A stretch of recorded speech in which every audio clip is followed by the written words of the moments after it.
Assalamualaikum warahmatullahi wabarakatuh. Innal hamdalillah nahmaduhu wa nasta'inuhu wa nastaghfiruh wa na'udzu billahi min shururi anfusina wa min sayyiati a'malina. May yahdihillahu fala mudilla lahu wa may yudlil fala hadiya lahu. Asyhadu an la ilaha illallah wahdahu la syarika lah wa asyhadu anna Muhammadan abduhu wa rasuluh. Qala Allah ta'ala fi kitabihil karim, ya ayyuhalladzina amanu taqullaha haqqa tuqatih wa la tamutunna illa wa antum muslimun. Amma ba'du, fa inna astaqal hadithi kitabullah wa khairal hadyi hadyu Muhammadin sallallahu alaihi wasallam wa syarrul umuri muhdatsatuha wa kullu muhdatsatin bid'ah wa kullu bid'atin dhalalah wa kullu dhalalatin finnar. Allahumma shalli ala Muhammad wa ala alihi wa ashabihi wa man tabi'ahum bi ihsanin ila yaumiddin. Ayyuhal ikhwah azani wa azakumullah. Alhamdulillah, puji syukur kita menjadikan kehadirat Allah Subhanahu wa taala atas segala nikmatnya, sehingga di pagi ini kita masih dimudahkan Allah Ta'ala untuk senantiasa mengisi waktu yang Allah berikan kepada kita dalam rangka ta'atan lillah, melaksanakan berbagai macam ketaatan kepada Allah Subhanahu wa Ta'ala, di antaranya talabul ilm. Ayyuhal ikhwah azani wa azkumullah, kita melanjutkan bacakan kitab Al-Arba'in An-Nawawiyah, yang dimana bab yang kita bacakan sekarang masuk hadis yang ke-28, yaitu tentang babnya perintah untuk berpegang teguh dengan sunnah Rasulullah SAW dan juga khulafaur rasyidin. Ayyuhal ikhwah azani wa azakumullah, sebelum kita sampaikan tentang hal ini, bahwasanya mengingatkan kembali terkait dengan momen yang ada, bahwasanya alhamdulillah kita masih dimudahkan Allah Ta'ala, masyarakat masih dimudahkan Allah Ta'ala, lebih dari itu negara, bangsa kita tercinta masih Allah mudahkan untuk senantiasa berada di atas yang namanya kebebasan, yang namanya kemerdekaan. Karena kemerdekaan adalah harga yang sangat mahal. Sebagaimana kita mengetahui, meskipun mungkin secara umum dalam sejarah, bagaimanakah perjuangan yaitu rakyat Indonesia tercinta ini untuk bisa terbebas, terlepas dari yang namanya belenggu penjajah. Alhamdulillah, atas berkat rahmat Allah yang Maha Kuasa, dan dengan didorongkan oleh keinginan yang luhur supaya berkehidupan yang bebas, maka rakyat Indonesia menyatakan dengan ini kemerdekaannya. Demikianlah tertuang di dalam pembukaan Undang-Undang Dasar 1945.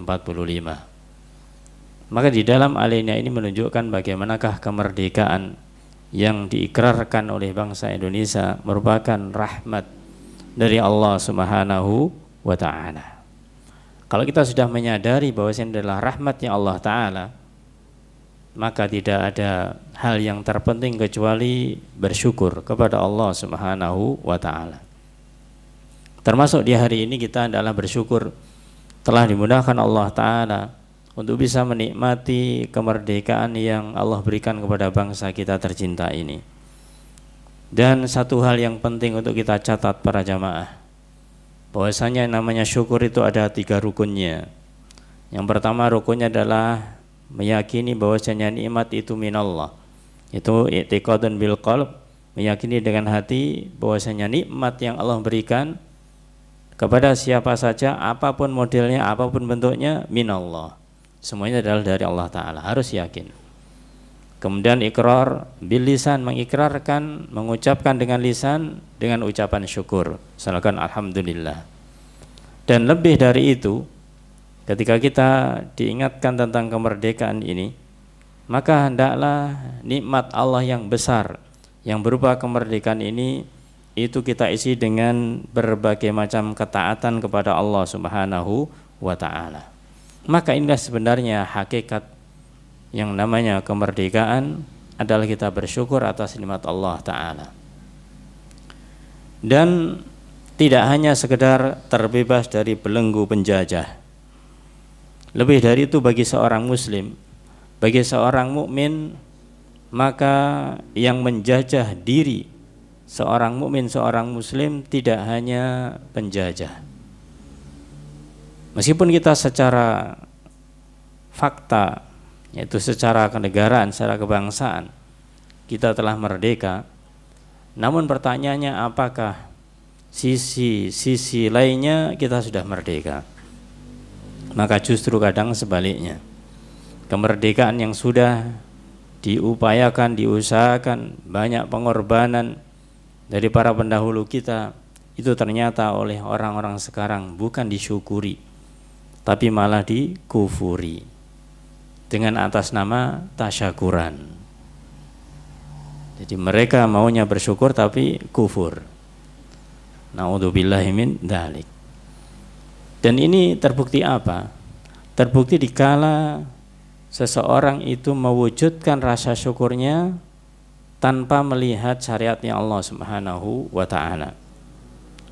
Betapa banyak kita melihat bahwasanya meskipun dengan embel-embel tasyakuran, yaitu mengadakan ini dan itu, apalagi sekarang masih masa-masanya karnaval begitu, maka kita harus banyak istighfar dan taubat. Itulah masyarakat kita. Ya, kita tidak hanya atau kita tidak cuma bisa mengkritik saja, tapi introspeksilah. Itu semuanya terjadi jadi karena kan memang kita mungkin kurang kuat, kita mungkin kurang semangat, kita mungkin kurang luas di dalam menebarkan yang namanya syariatnya Allah Subhanahu wa ta'ala. Dan itulah merupakan tantangan kita untuk berjuang lagi, berjuang meraih kemerdekaan apa? Kemerdekaan agar kaum muslimin terbebas dari penghambaan kepada selain Allah Subhanahu wa ta'ala. Maka kemerdekaan bagi seorang mukmin yang sejati adalah mereka merdeka hanya beribadah kepada Allah semata, hanya mentauhidkan Allah semata. Tidak boleh ada yang menghalangi, tidak boleh ada yang membelenggu. Belenggu tauhid, belenggu peribadahan kepada Allah semata adalah asyirk. Itu berupa yang namanya kesyirikan. Maka siapa di antara seorang hamba, seorang muslim yang mereka masih terbelenggu dengan kesyirikan, walaupun dirinya orang merdeka, akan tetapi dia ternyata tidak merdeka di dalam jiwanya, di dalam dirinya, di dalam agamanya. Mereka masih terbelenggu dengan ibadah kepada selain Allah Ta'ala. Maka Syekh Utsaimin mengatakan dalam kitab Majmu' Fatawanya, dia mengatakan bahwasanya al-ubudiyatu lillah, peribadahan kepada Allah semata, ia adalah hakikatul hurriyah. Ini adalah merupakan hakikat kebebasan, hakikat kemerdekaan. Dia mengatakan namanya hakikat kemerdekaan adalah al-ubudiyatu lillah, adalah beribadah hanya kepada Allah Ta'ala. Bahkan beliau tegaskan, faman lam yata'abbad lahu, barang siapa yang tidak beribadah kepadanya, siapa yang tidak beribadah kepada Allah, kana abidan li ghairi, maka niscaya dia akan menjadi hamba untuk selain Allah Ta'ala, menjadi hambanya selain Allah Ta'ala. Maka ini sangat jelas dan sangat gamblang bagaimanakah perkataan beliau ketika seseorang tidak bisa memfokuskan hanya satu-satunya zat yang diibadahi adalah Allah, dia pasti akan beribadah kepada selainnya. Walaupun mungkin dia masih mengaku ibadah kepada Allah, dan itulah namanya syirik. Namanya orang musyrik, orang yang berbuat kesyirikan, dia masih percaya kepada Allah, bahkan beribadah kepada Allah Ta'ala, tapi juga beribadah kepada selain Allah. Ini namanya sekutu. Namanya sekutu adalah ini, menyekutukan Allah, dia percaya bahkan ibadah kepada Allah, tapi juga beribadah kepada yang lainnya. Ini namanya menyekutukan. Kalau dia tidak percaya, tidak ibadah kepada Allah Ta'ala, hanya kepada selainnya, berarti kafir sudah. Bukan seorang muslim, bukan seorang muslim. Maka para jamaah, ini yang pertama harus kita tekankan, bahwasanya hendaklah kita senantiasa berjuang untuk diri kita, untuk keluarga kita, dan untuk masyarakat kita. Kita bebaskan mereka dari belenggu kesyirikan, dari berbagai macam belenggu kesyirikan yang ada. Ini adalah perjuangan yang tidak ringan, perjuangan yang tidak mudah. Maka ini sebagai mukadimah kita, bahwasanya kemerdekaan yang hakiki adalah kemerdekaan kita di dalam beribadah kepada Allah Subhanahu wa ta'ala. Dikala seseorang ibadahnya masih kepada selain Allah, berarti dia terkena belenggu-belenggu penjajahan yang berupa yang namanya kesyirikan wal iyadu billah. Ayolah ikhwah azani wa'azakullah. Selanjutnya kita masuk kepada hadis yang ke-28. Di dalam hadis yang ke-28, Al-Imam An-Nawawi rahimallahu taala menukilkan hadis yang sangat penting di sini, yaitu yang dikenal dengan hadis atau dinamakan wasiat perpisahan. Di mana hadisnya an Abi Najih Al-Irbad bin Sariyah, dari Abu Najih Al-Irbad bin Sariyah radhiyallahu anhu qala, semoga Allah meridainya, beliau mengatakan, wa adona Rasulullah sallallahu alaihi wasallam, telah memberi nasihat, mauidhah. Siapa? Rasulullah sallallahu alaihi wasallam. Mauidatan, suatu nasihat. Yang nasihat itu wajilat minhal qulub, yang membuat hati-hati ini merasa bergetar, merasa takut. Wadarafat minhal uyun, dan membuat mata-mata ini berlinang air mata. Fakulna, maka kami bertanya, ya Rasulullah, wahai Rasulullah, ka'annaha mau'idatu muwaddi', wahai Rasulullah SAW, ini seakan-akan nasihat perpisahan.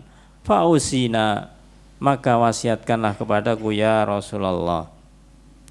Qal, maka Rasul bersabda, usikum bitaqwallah azza wa jal, aku wasiatkan kepada kalian agar bertakwa kepada Allah azza wa jal, was-sam'i wat ta'ah, hendaklah kalian mendengar dan hendaklah kalian taat. Wa in ta'ammar 'alaikum 'abdun, meskipun yang memerintahkan kalian seorang hamba, seorang budak, fa innahu man ya'is minkum, maka sesungguhnya siapa yang hidup di antara kalian ba'di, setelahku, fasayara ikhtilafan katsira, dia akan melihat perselisihan yang sangat banyak. Wa alaikum bisunnati, maka wajib bagi kalian untuk senantiasa berada di atas sunnahku, wa sunnatil khulafa'ir rasyidin al mahdiyyin, dan senantiasalah kalian berada di atas sunnah khulafa'ur rasyidin, para sahabat al mahdiyyin yang mendapat petunjuk. Abdu 'alaiha bin nawajid, gigitlah sunnah itu dengan gigi geraham, dengan gigitan yang sangat kuat. Wa iyyakum, hati-hatilah kalian, jauhilah kalian, wa muhdatsatil umur, sesuatu yang muhdats, sesuatu yang baru. Fa inna kulla muhdatsatin bid'atun, maka sesungguhnya yang muhdats, yang baru, yang tidak ada contoh dari Rasul sallallahu alaihi wasallam adalah bid'ah. Wa kulla bid'atin dhalalatun, dan semua bid'ah itu adalah dhalalah, adalah sesat. Rawahu Abu Dawud wa Tirmidzi wa qala hadisun hasanun sahih. Ada sedikit riwayat yang lainnya, yang dimana di dalam riwayat yang lainnya ada perbedaan di bagian awal. Sama perawinya dari Irbad bin Sariyah radhiyallahu an, dia mengatakan, shalla bina Rasulullah sallallahu alaihi wasallam dzata yaumin, telah salat bersama kami Rasulullah sallallahu alaihi wasallam suatu hari. Ini dengan lafaz awalan yang berbeda. Jadi beliau, yaitu Irbad bin Sariyah radhiyallahu an, salat bersama Rasul sallallahu alaihi wasallam suatu hari, dikatakan adalah salat subuh. Summa aqbala alaina, maka ketika setelah selesai sholat tersebut, fawa'adona mau'idatan balighah, maka Rasul sallallahu alaihi wasallam menasihatkan kepada kami dengan mau'idatan balighah, dengan nasihat yang sangat baligh, dengan yang sangat membekas di dalam jiwa ini. Darafat minhal uyun, yang dengan nasihat itu membuat mata ini meneteskan air mata. Wa wajilat minhal qulub, dan membuat hati-hati ini bergetar merasa takut. Laqail, kemudian ada seorang yang bertanya kepada Rasul sallallahu alaihi wasallam, ya Rasulullah, wahai Rasulullah, ka'anna hadhihi mau'idatu muwaddi', wahai Rasulullah, seakan-akan ini adalah nasihat perpisahan, nasihat yang terakhir.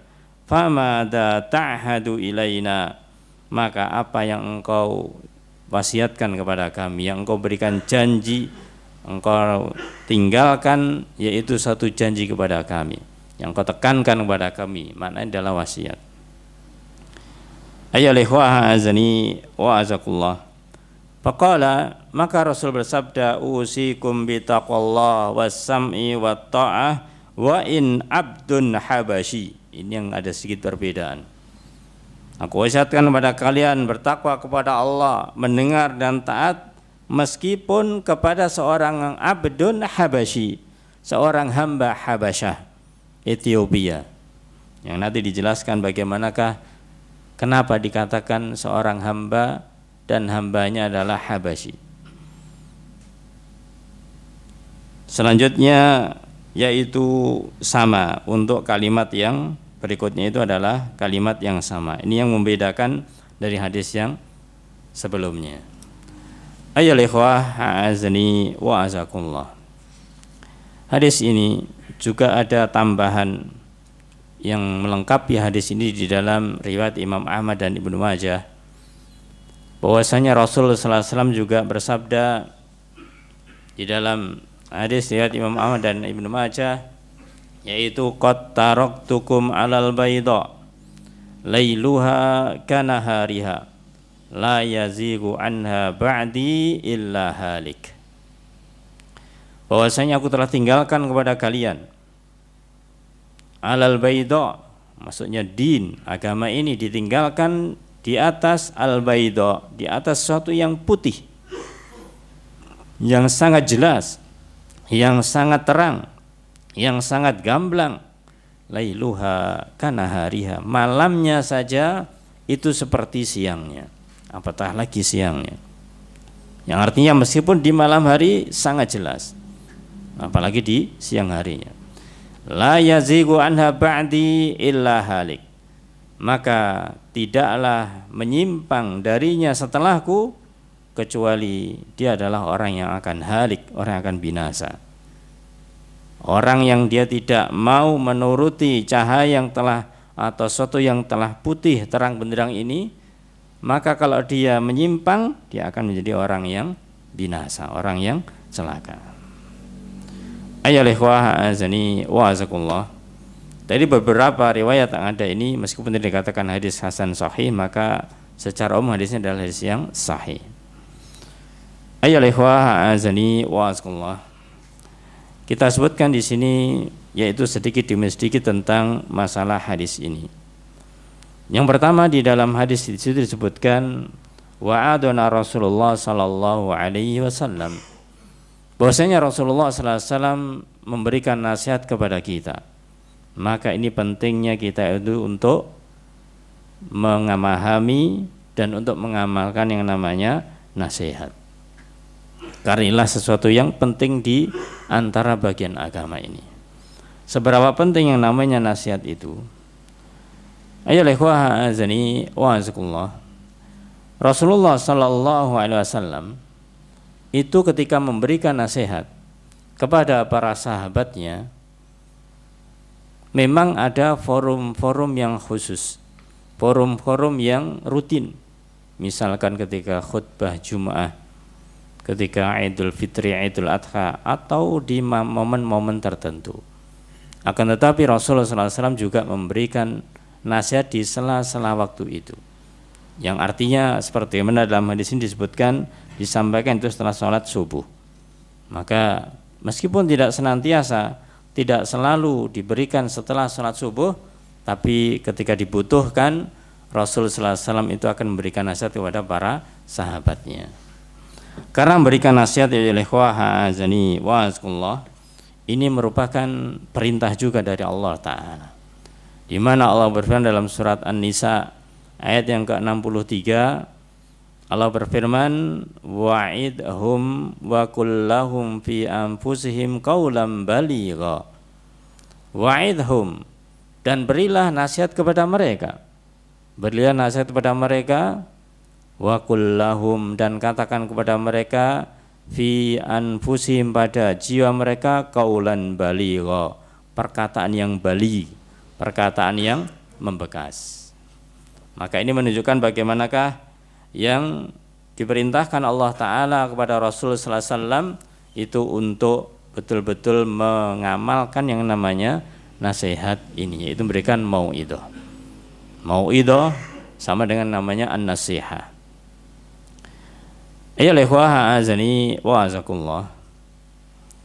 Pentingnya nasihat ini, maka pernah seorang sahabat, yaitu Abdullah bin Mas'ud, maka sahabat yang lainnya menceritakan bagaimanakah mereka ingin belajar kepada sahabat Abdullah bin Mas'ud, yang dimana beliau biasa memberikan mau'idah, mengajarkan kepada murid-muridnya itu di hari Kamis, tidak setiap hari. Maka ada salah seorang mengatakan, wahai Abu Abdurrahman ibnu Mas'ud radhiyallahu anhu, kami suka terhadap pembicaraanmu, kami tertarik dengan bahasa kita, kajianmu ini. Maka sudilah kiranya engkau memberikan kajian itu tidak hanya sepekan sekali, dengan bahasa bebasnya demikian. Mungkin bisa kita mendapatkan ilmu dari antum, dari engkau, yaitu setiap hari, bahkan setiap hari. Maka apa jawabnya beliau? Abdullah bin Mas'ud mengatakan bahwasanya tidak ada yang menghalangiku untuk berbicara kepada kalian, melainkan aku tidak ingin kalian menjadi bosan. Jadi untuk memberikan nasihat para jamaah itu tidaklah mengharuskan setiap hari, ya, karena kalau setiap hari bisa jadi bosan. Itu lagi, ini lagi, tidak membekas. Ya, karena beliau mengatakan Rasulullah SAW ketika memberikan nasihat itu milih waktu yang tepat. Jadi dilihat dulu kapan waktunya yang pas, kondisi yang mau dinasihat itu bagaimana, itu betul-betul diperhatikan sebelumnya. Jadi bahasa kita dipelajari sebelumnya. Maka dari itu para jamaah, ketika kita menginginkan ada kebaikan bagi orang lain, sebelum kita melakukan hal itu, sebelum kita menasihati orang lain, berkacalah dulu kepada diri kita. Apa maksudnya? Cobalah tanyakan pada diri kita. Ketika kita sedang di masa-masa, katakanlah masa-masa yang sibuk, masa-masa yang betul-betul kita ini disibukkan dengan kegiatan aktivitas kita. Begitu kita sibuk dengan kegiatan kita, tahu-tahu ada teman kita, orang datang kepada kita, langsung menemui kita, kemudian menyampaikan kepada kita, kamu itu jangan hanya ngurusi dunia saja, ini enggak penting, yang penting itu pokoknya akhirat. Nah, yang disampaikan tidak salah. Yang disampaikan tidak salah, memang dunia itu hina. Yang penting adalah akhirat. Tapi momennya, waktunya, nah ini tidak pas. Ya tidak pas. Apakah dia itu ketika memberitahu semacam itu namanya nasihat? Maka tidak akan bermanfaat hal semacam itu. Yang seharusnya bisa menjadi nasihat bukan lagi jadi nasihat, seakan-akan menyalahkan. Seakan-akan menjadi menyalahkan. Ini harus diperhatikan. Maka nasihat itu tidak mengenal waktu. Kita boleh nasihati seseorang di waktu pagi, di waktu siang, di waktu sore, di waktu malam. Lihat kondisinya. Lihat kondisinya. Begitu juga ketika kita misalkan dalam kondisi longgar, sebaliknya. Ketika dalam kondisi longgar, kita sedang santai, kemudian tidak ada banyak yang kita kerjakan, kemudian datang kepada kita seseorang, nanya baik-baik, gimana kabarnya? Alhamdulillah. Sedang sibuk apa ini? Alhamdulillah, saya sedang longgar waktunya. Bisa kita mungkin diskusi ini dan itu. Boleh, silahkan. Gimana aktivitas antum setiap hari? Gimana terkait dengan masalah ibadah misalkan? Nah, ketika dia sedang longgar, waktunya longgar, menjawabnya juga enak. Ketika misalkan kita ditanya tentang hal ini kita belum, ya kita akan mengatakan, ya memang saya masih belum bisa memaksimalkan ibadah ini. Mungkin teman kita menasihati, oh kalau begitu sebaiknya begini aja, caranya begini, caranya begitu. Insya Allah kita akan menerima, ya, karena memang waktunya pas, cara penyampainya juga enak. Maka jangan sampai ayo ikhwah azanakumullah kita mengatasnamakan menasihati, mengatasnamakan memberi nasihat, ternyata nasihat kita la yanfa, tidak ada manfaatnya, jangan sampai. Maka harus kita mengerti tentang bahasanya, yaitu fiqhun nasihah. Bagaimanakah fikihnya nasihat? Ayo ikhwah azani wa azakullah. Kemudian di dalam ayat ini dikatakan di akhir qaulan baligha, yaitu perkataan yang baligh, perkataan yang membekas. Dalam bahasa Arab ada namanya ilmu balaghah. Ada namanya ilmu balaghah. Ilmu balaghah kalau gampangnya itu adalah suatu ilmu yang dimana ketika kita menyampaikan kepada orang lain itu betul-betul supaya kena, supaya masuk apa yang kita katakan. Nah, supaya kita katakan. Jadi ucapannya dengan lemah lembut, kemudian bagaimanakah kita bisa menarik perhatian orang tersebut, ya bisa memperhatikan, kemudian supaya mereka tidak tersinggung, ya, dan bisa menyentuh hati. Itu adalah yang namanya balaghah. Maka dikatakan qaulan baligha, ini adalah perkataan yang bisa membekas ke dalam jiwa. Dan ini butuh ilmu, butuh yang namanya ilmu. Ayo ikhwah azani wa azakumullah. Terkait dengan masalah nasihat ini, bahwasanya Syekh Utsaimin rahimallahu taala itu mengatakan di dalam penjelasannya terkait dengan hadis fawa'adana Rasulullah sallallahu alaihi wasallam, Rasul menasihatkan kepada kami al-wa'du ay mau'idah. Nasihat itu adalah huwa at-tadhkir al-makrur bitarghib au tarhib. Nasihat adalah merupakan peringatan, ya, peringatan yang selalu disandingkan antara targhib wa tarhib. Peringatan mengingatkan orang lain yang dimana isi materi peringatan itu yang pertama targhib, yang kedua tarhib. Beda satu huruf. Satunya targhib pakai ghain, yang kedua tarhib pakai ha. Kalau targhib pakai ghain itu adalah memberikan dorongan, memberikan motivasi, memberikan semangat, memberikan kabar-kabar yang gembira. Adapun tarhib pakai ha ini adalah memberikan rasa takut, yang artinya memperingatkan hal-hal yang supaya hal ini tidak dilakukan. Jadi inilah isi materinya. Sebagaimana tugas para rasul, bagaimanakah? Rusulan mubasyirina wa mundirin. Para rasul itu tugasnya dua. Yang pertama mubasyir wa mundir, yaitu memberikan kabar gembira, mubasyirin, kepada orang, memberikan kabar gembira dengan jannah, dengan surganya Allah Ta'ala.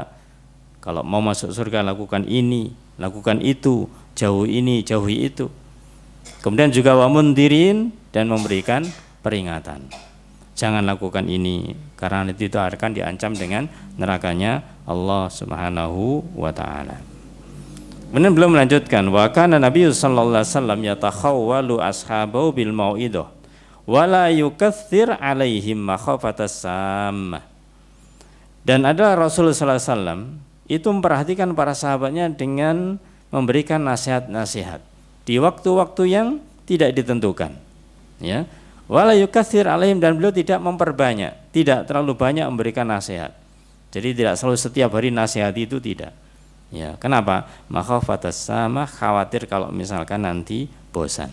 Khawatir kalau nanti misalkan bosan. Maka ini kalau kita mau memberikan nasihat pada orang, maka jangan banyak-banyak, ya, sedikit saja sudah cukup. Yang penting intinya sudah kena. Begitu juga dikatakan bahwasanya ini yang terkait dengan nasihat itu misalkan ketika khutbah. Ya, ketika khutbah.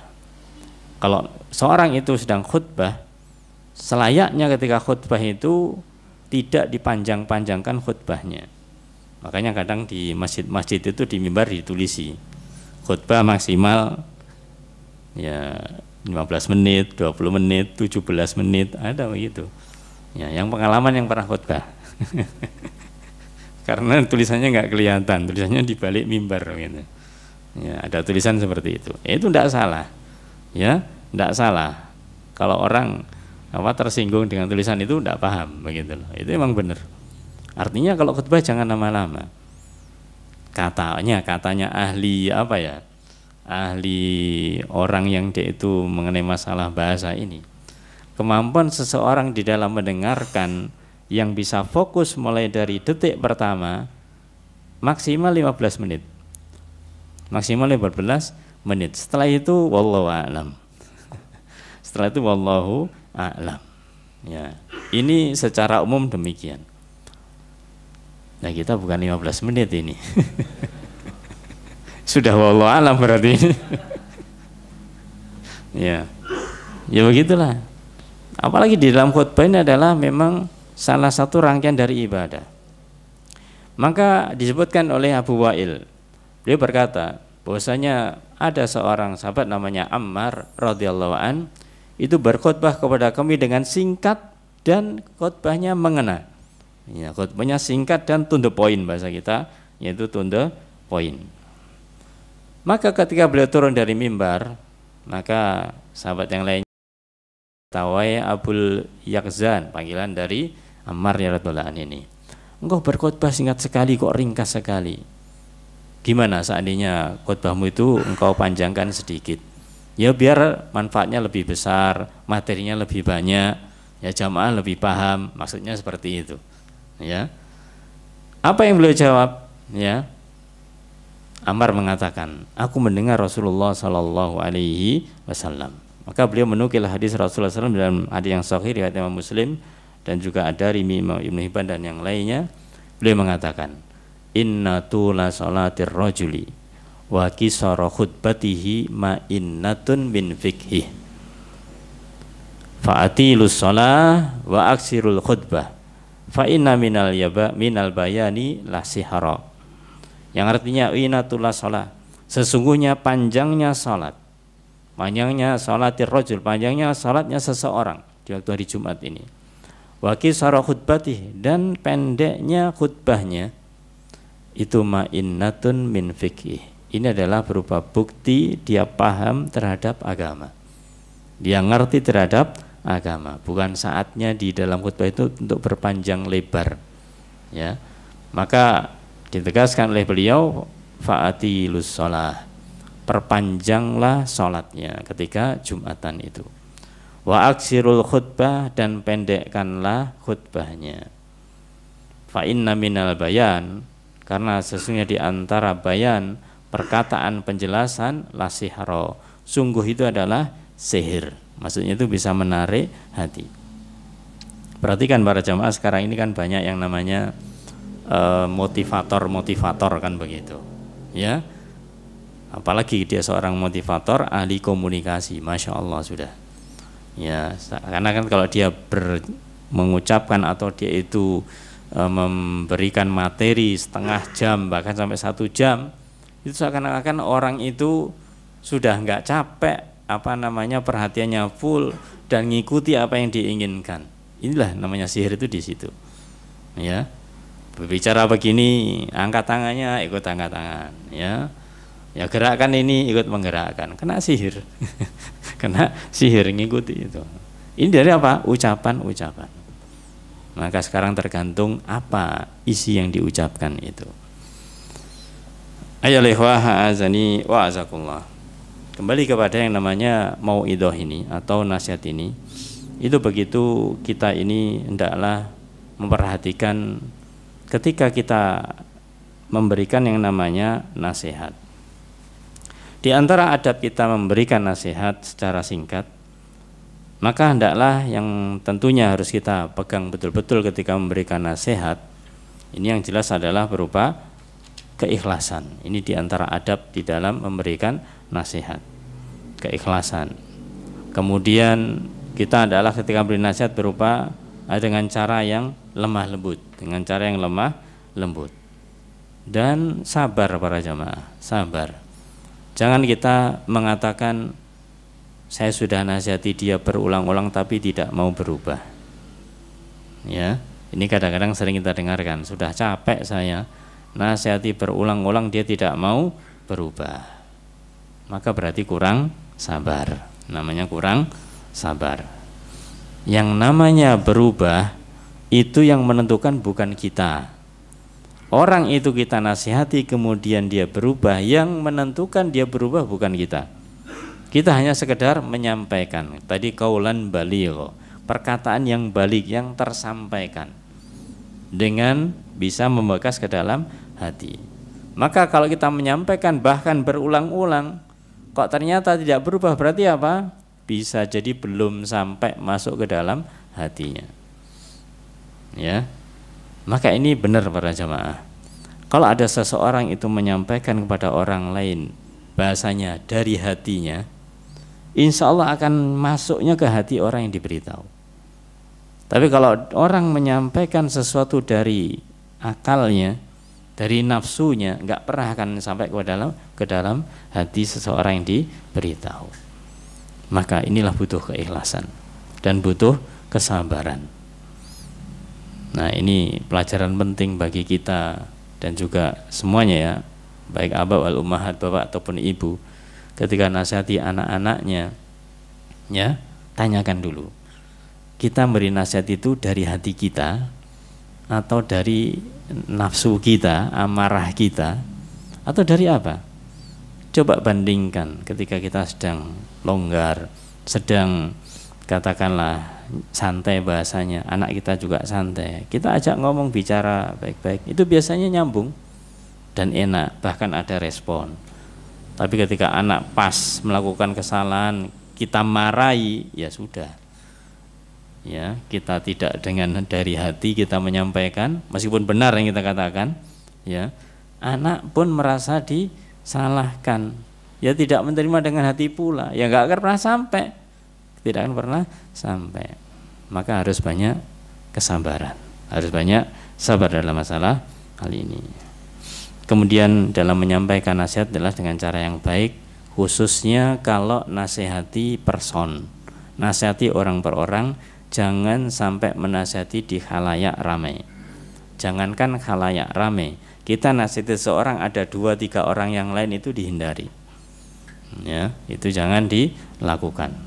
Karena namanya nasihat itu tadi itu, kita inginnya apa yang kita berikan, yang kita sampaikan, itu adalah sesuatu yang dari hati kita sampai kepada hatinya dia.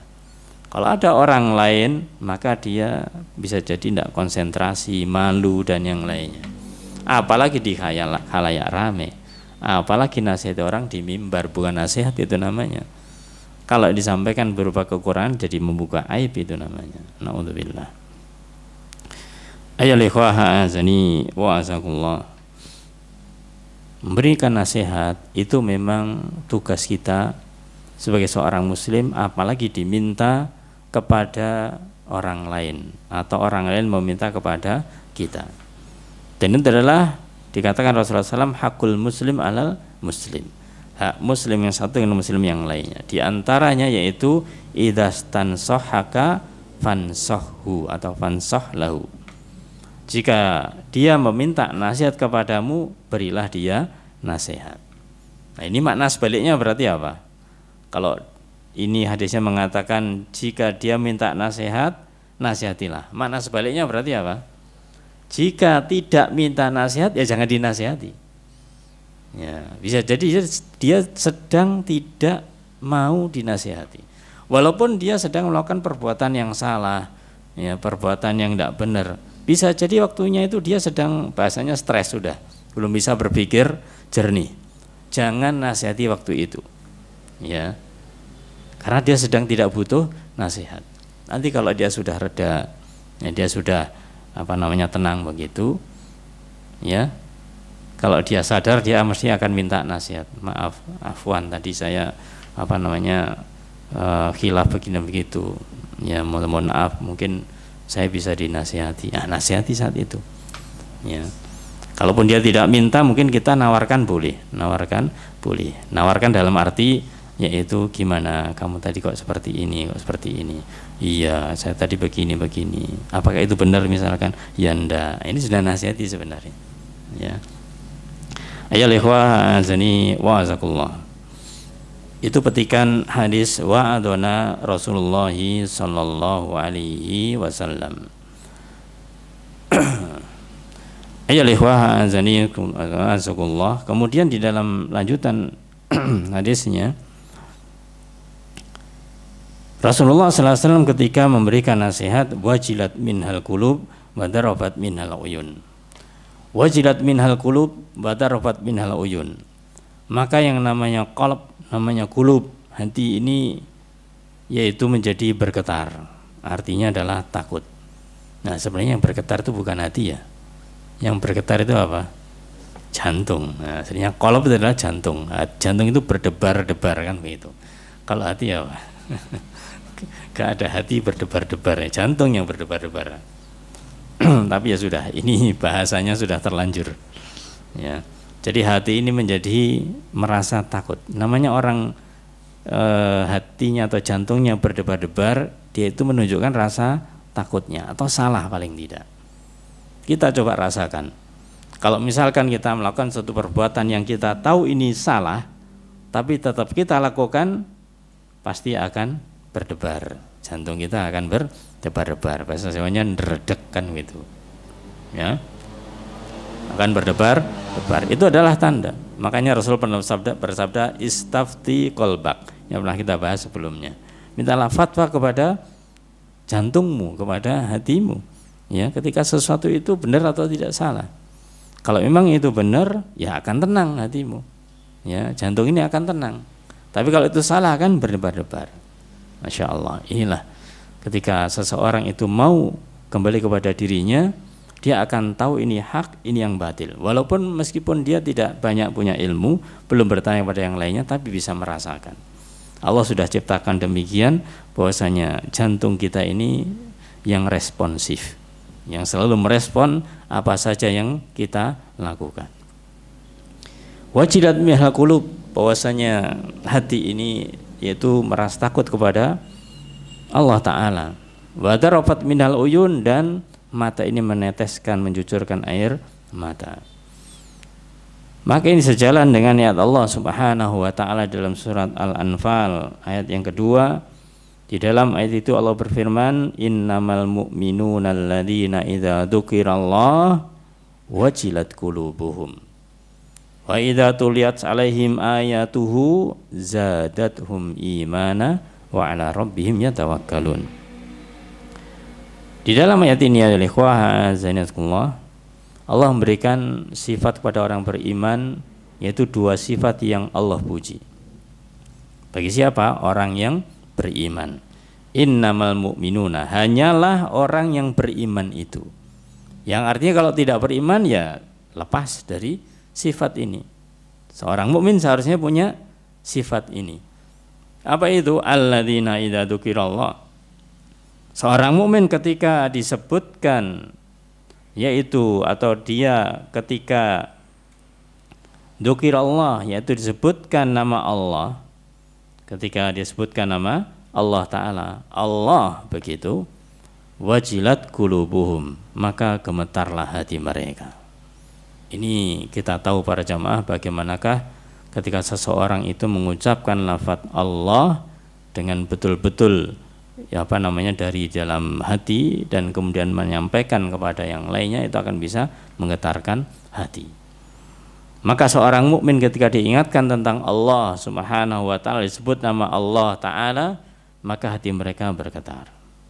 Wa idza tuliyat alaihim ayatuhu, dan ketika dibacakan ayat-ayatnya Allah kepada mereka, zadathum imana, maka iman mereka semakin zat, yaitu semakin bertambah. Wa ala rabbihim yatawakkalun, dan kepada Rabbnya mereka itu bertawakal.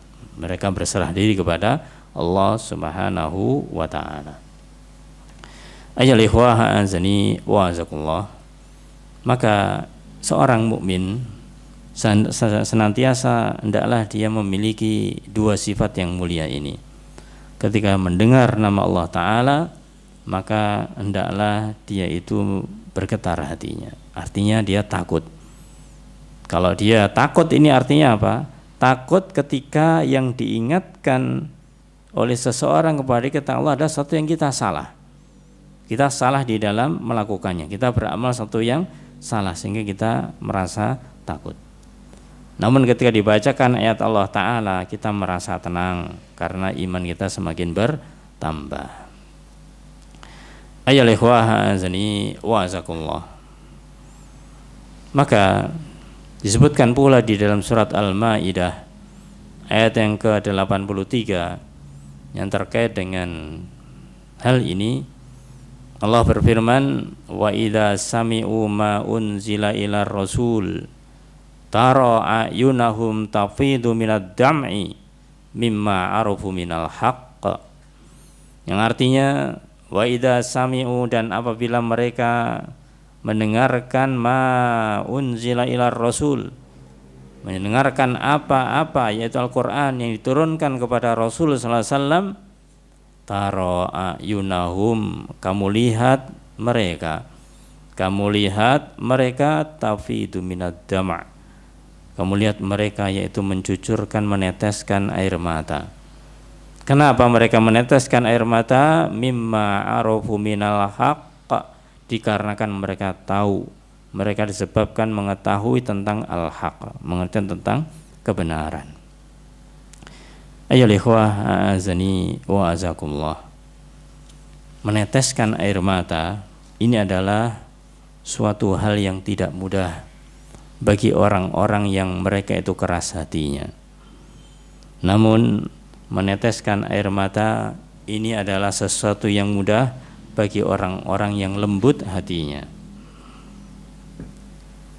Maka di dalam ayat ini para jamaah, Allah menjelaskan bagaimanakah menggambarkan tentang pribadi para sahabat radhiyallahu anhum ajmain. Ketika Rasulullah sallallahu alaihi wasallam itu menyampaikan tentang ayat-ayat Allah Ta'ala, maka mereka senantiasa mencucurkan air matanya, meneteskan air matanya dikarenakan mereka tahu yang disampaikan Rasul adalah al-haq. Kita tahu Abu Bakar As-Siddiq radhiyallahu an adalah orang yang tidak kuasa ketika membaca ayat-ayat Allah Subhanahu wa ta'ala, sehingga kalau beliau misalkan menjadi imam di dalam sholat sering menangis, sering menangis karena memang mengetahui tentang ayat-ayat Allah Subhanahu wa ta'ala. Ayyuhal ikhwah azani wa azakumullah.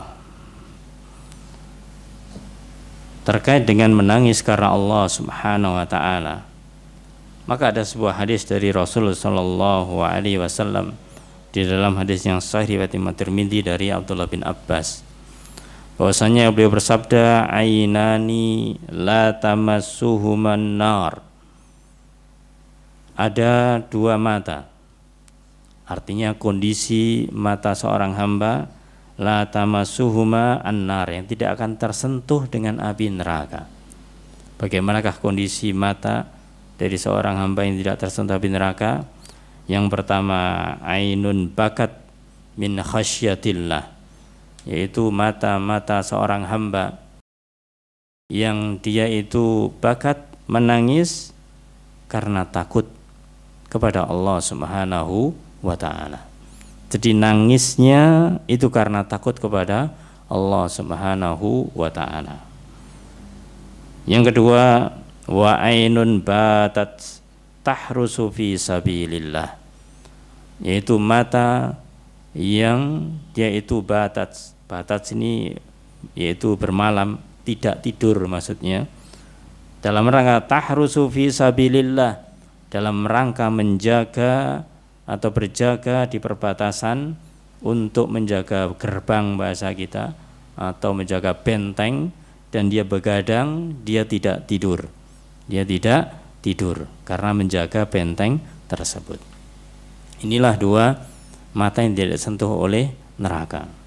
Yang pertama yaitu mata-mata hamba, mata-mata manusia, mata-mata seorang muslim, seorang mukmin yang mereka menangis dikarenakan takut kepada Allah Subhanahu wa ta'ala. Kemudian yang kedua adalah yang mereka senantiasa berjaga di perbatasan untuk mengetahui jikalau masuk yaitu musuh-musuh, maka mereka akan kabarkan kepada yaitu kaumnya atau kepada orang-orang yang menjadi kaum muslimin yang lainnya. Maka ini adalah disebutkan oleh Rasulullah SAW tidak akan disentuh oleh api neraka. Maka tentunya yang kedua ini alhamdulillah ya, ini sudah ada yang ditugasi, bukan menjadi tugas kita. Kita tidak ditugaskan untuk menjaga perbatasan karena memang bukan tugas kita. Tapi yang pertama lah, hendaklah kita senantiasa berusaha mengupayakan bagaimanakah kita bisa meneteskan air mata dikarenakan khasyah, dikarenakan takut kepada Allah Subhanahu wa ta'ala. Ayyuhal ikhwah a'azani wa azakumullah. Terkait dengan masalah hal ini pula, Rasulullah sallallahu alaihi wasallam maka di dalam khutbahnya beliau, bukan masalah isinya tapi bagaimanakah kebiasaan khutbah beliau, itu beliau ketika berkhutbah itu matanya memerah yang seakan-akan ini menghadapi musuh atau mengomandoi untuk melawan musuh yang ada. Artinya nadanya nada yang tegas, nada-nada yang tegas. Maka disebutkan oleh Jabir radhiyallahu an, beliau mengatakan jika Rasulullah SAW berkhutbah, beliau itu sangat marah. Namanya marah, matanya memerah, suaranya meninggi, dan kedua mata beliau memerah, seolah-olah beliau adalah seorang pemberi peringatan pasukan yang mengatakan musuh akan datang kepada kalian di pagi hari, musuh datang pada kalian di sore hari. Ini perkataan beliau demikian. Namanya khutbah para jemaah tadi berkaitan dengan yang awal. Maka ketika waktunya itu singkat, maka hendaklah diisi dengan sesuatu yang betul-betul itu hal yang tegas. Jadi tidak dilama-lamakan, meskipun ini variasi, artinya tidak senantiasa seperti itu, tapi ketika ada kata-kata yang dimana itu berisi tentang penekanan, penegasan, maka hendaknya itu betul-betul ditekankan. Ayyuhal ikhwah a'azani wa azakumullah. Kemudian masih terkait dengan yang namanya bagaimanakah hati ini senantiasa untuk supaya bergetar, ya, kemudian juga supaya yang namanya mata ini terus bisa meneteskan air mata. Maka hendaklah kita itu senantiasa murojaah, senantiasa mengulang-ulang firman-firman Allah Subhanahu wa ta'ala, yang dimana dengan banyak kita membaca Al-Quran itu akan membuat hati kita bisa menjadi lembut, hati kita bisa menjadi lembut. Dan bahkan di dalam tata cara kita membaca Al-Quran, maka hendaklah kita membaca Al-Quran itu dengan perasaan yang seakan-akan perasaan yang menyentuh, perasaan yang sedih. Dalam arti hendaklah kita itu bisa menangis ketika membaca Al-Quran. Bahkan dikatakan kalau memang kita tidak bisa, maka berusahalah untuk bisa menangis ketika membaca Al-Quran. Dan kalau tetap tidak bisa, bahkan dikatakan saya berpura-puralah menangis, supaya kita nanti terbiasa untuk bisa menangis kita membaca Al-Quran. Nah, tentunya ini membutuhkan suatu situasi ketika kita membacakan Al-Quran. Makanya antum lihat, kita lihat semuanya bagaimanakah para masyayikh yang mereka itu ketika mengimami, yang kadang-kadang kalau kita mendengarkan juga nggak paham artinya apa. Ya, ketika para imam itu kemudian pada ayat-ayat, khususnya ayat-ayat yang mengenai tentang adab, tentang katakanlah ayat ini tentang ancaman-ancaman ataupun adab, mereka menangis ketika membaca hal itu karena paham isinya. Dan begitu juga makmumnya ketika mereka itu mendengar imamnya menangis, meskipun mereka tidak memahami kata per kata di situ, ketika tadi konsentrasi mendengarkan bacaan dari seorang imam, insya Allah juga akan terpengaruh ini juga menangis juga. Ini adalah sesuatu yang mulia, menangis karena Allah Subhanahu wa ta'ala. Ayyuhal ikhwah azani wa azakullah. Selanjutnya kita lanjutkan setelah kalimat yaitu wajilat minhal qulub wa darafat minhal uyun. Kemudian disebutkan di dalam hadis yang awal tadi, faqulna ya Rasulullah, maka kami berkata wahai Rasulullah SAW, ka'annaha mau'idatu muwaddi, ini seakan-akan nasihat perpisahan. Fa'usina, maka berilah wasiat kepadaku. Ini bahasanya yang di sini fa'usina, yang sebelumnya tadi ada bahasa yang berbeda. Dan di sini diulangi lagi, setelah di awal dikatakan wa'adona Rasulullah sallallahu alaihi wasallam, maka dia dikatakan mau'idatu muwaddi, yaitu nasihat yang muwaddi, nasihat perpisahan. Ayyuhal ikhwah azani wa azakullah. Lafaz ini menunjukkan bahwasanya bagaimanakah Rasulullah sallallahu alaihi wasallam itu sangat serius di dalam memberikan nasihat kepada para sahabatnya. Dan sahabat pun juga paham, sahabat pun juga memahami bahwasanya nasihat-nasihat yang diberikan Rasulullah SAW itulah nasihat-nasihat yang berharga, yang bermakna, yang membekas. Namun di saat ini, di saat Rasulullah SAW memberikan wasiat ini, para sahabat merasakan betul-betul perasaan yang menyentuh, tersentuh dengan nasihat-nasihat Rasulullah SAW, dan para sahabat paham bahwa ini seakan-akan merupakan nasihat yang terakhir. Dan memang demikian, merupakan nasihat atau wasiat-wasiat yang akhir di masa Rasulullah SAW hidup. Sehingga ketika para sahabat ini mengetahui Rasulullah SAW seakan-akan akan berpisah, kecerdasan, kejelian, kejeniusan para sahabat, mereka langsung minta kepada Rasulullah SAW untuk memberikan wasiat. Kita tahu wasiat para jamaah adalah sesuatu yang ketika seseorang mengucapkannya, maka ini biasanya di akhir-akhir hidupnya. Di akhir-akhir hidupnya. Dan kalau dia sudah mengucapkan wasiat, maka kemudian dia wafat, meninggal, ahli warisnya pasti akan memegang betul wasiat tersebut. Berarti begitu pentingnya terkait dengan wasiat ini. Maka dikatakan di dalam hal ini bahwasanya Rasulullah SAW memberikan wasiat, memberikan nasihat kepada para sahabatnya, sebagaimana juga beliau memberikan yaitu khutbah ketika di waktu haji, yaitu di waktu haji wada. Karena Rasulullah SAW hajinya cuma sekali, haji pertama dan terakhir, yaitu haji wada ini. Maka ketika beliau melaksanakan haji wada, haji pertama dan terakhir. Ketika Nabi pulang dari haji wada ke Madinah, maka beliau kemudian mengumpulkan para sahabatnya di suatu telaga mata air antara Makkah dan Madinah.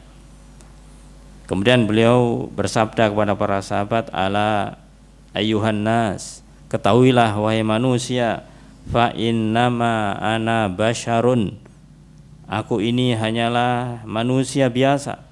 Yushiku ayyatiya rasulu rabbi fa ujiba, maka tidak lama lagi akan ada utusan Rabbku datang kepadaku dan aku akan memberikan jawaban.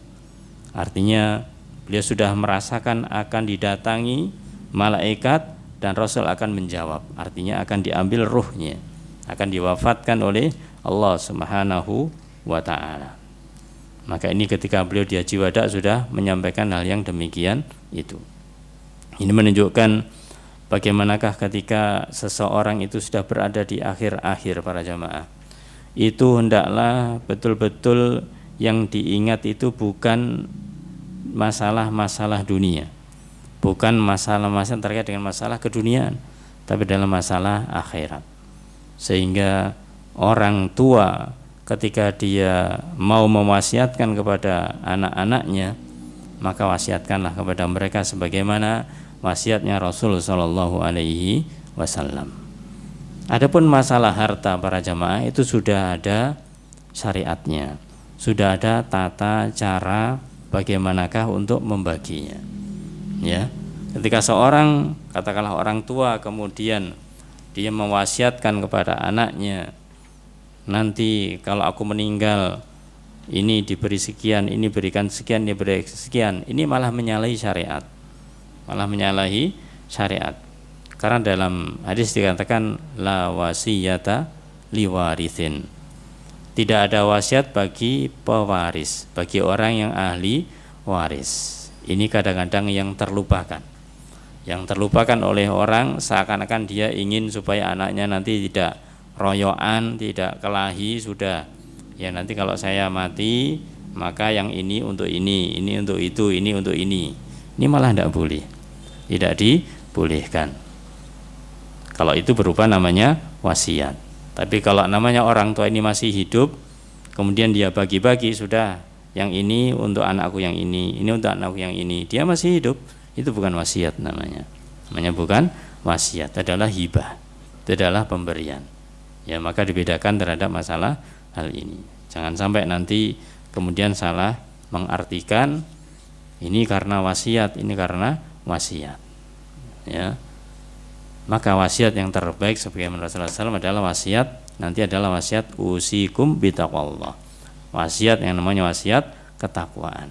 Maka kalau orang tua ingin mewasiatkan pada anaknya, ingatkan tentang ibadah mereka, ya, tentang hendaklah mereka itu senantiasa mencari ilmu syariah, ilmu agama, itu yang terbaik.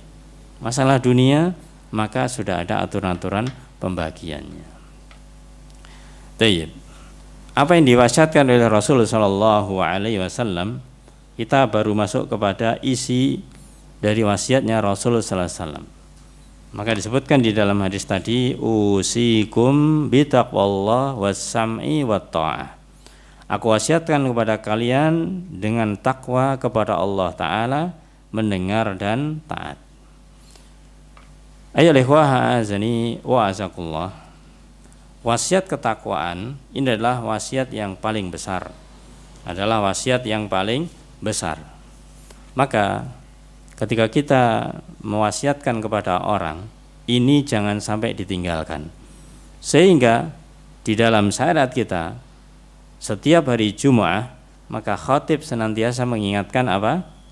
Ketakwaan, mengingatkan tentang wasiat takwa ini. Maka ini betapa pentingnya tentang wasiat takwa ini.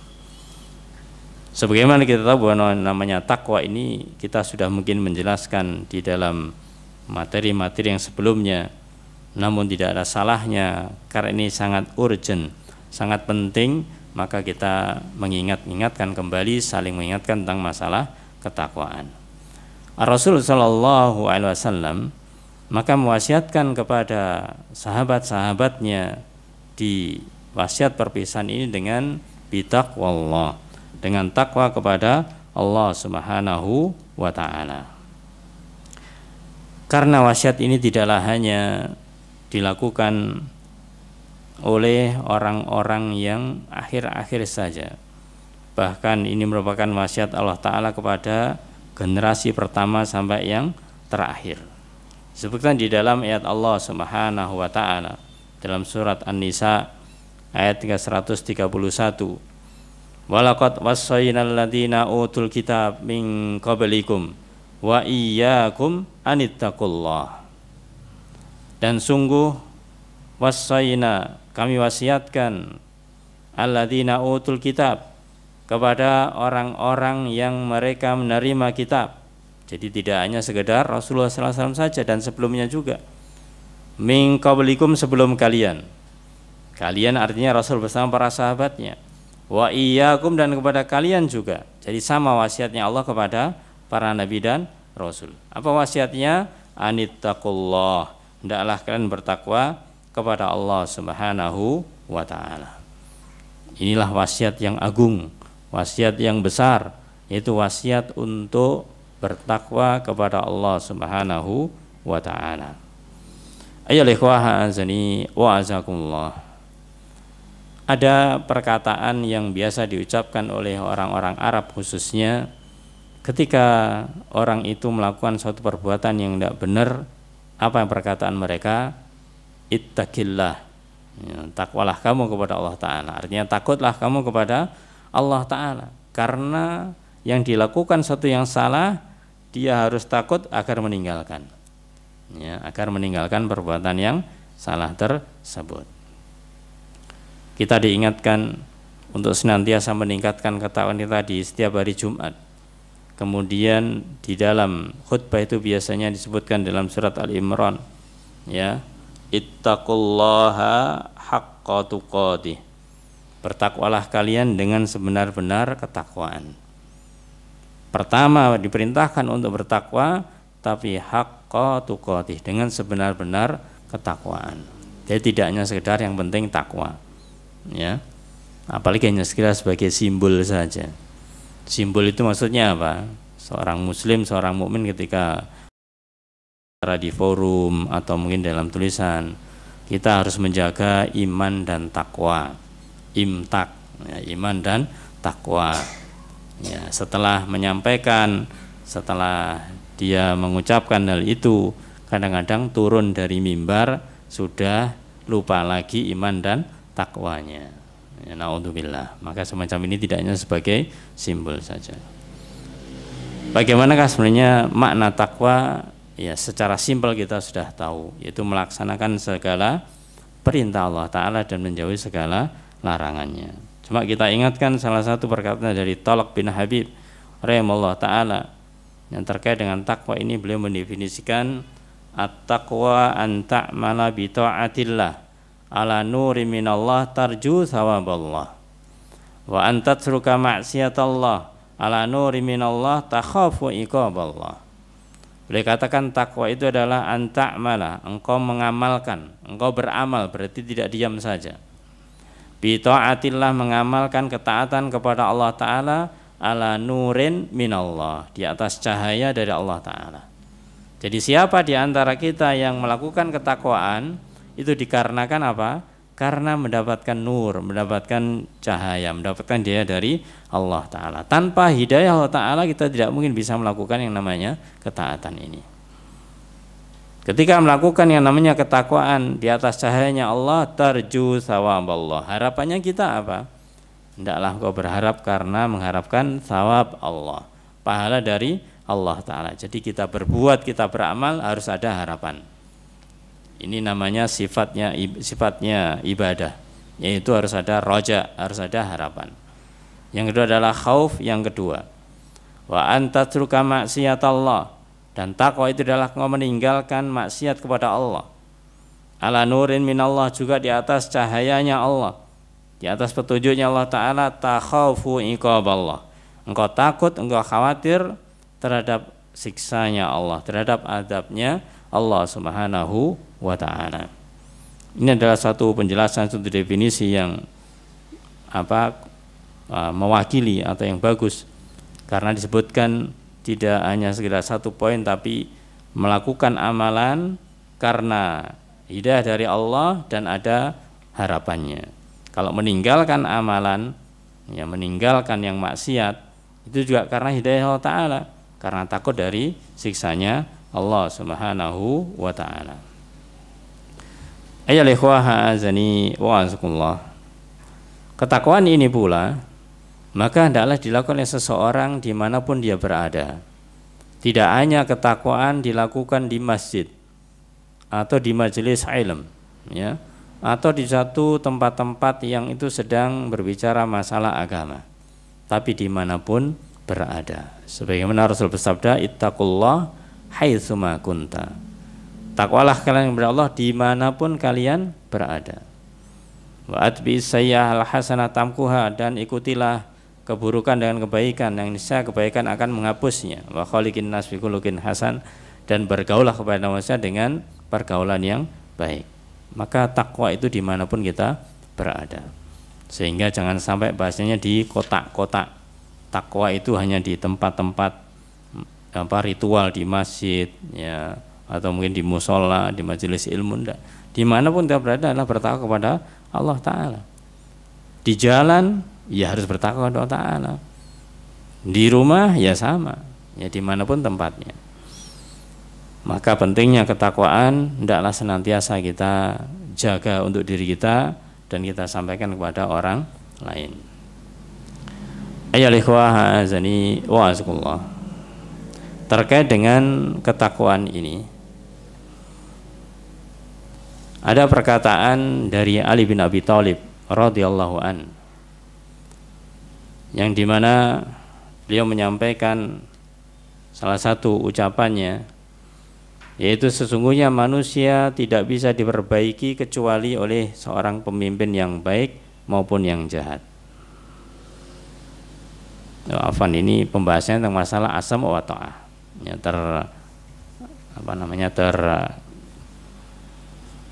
tentang masalah mendengar dan taat.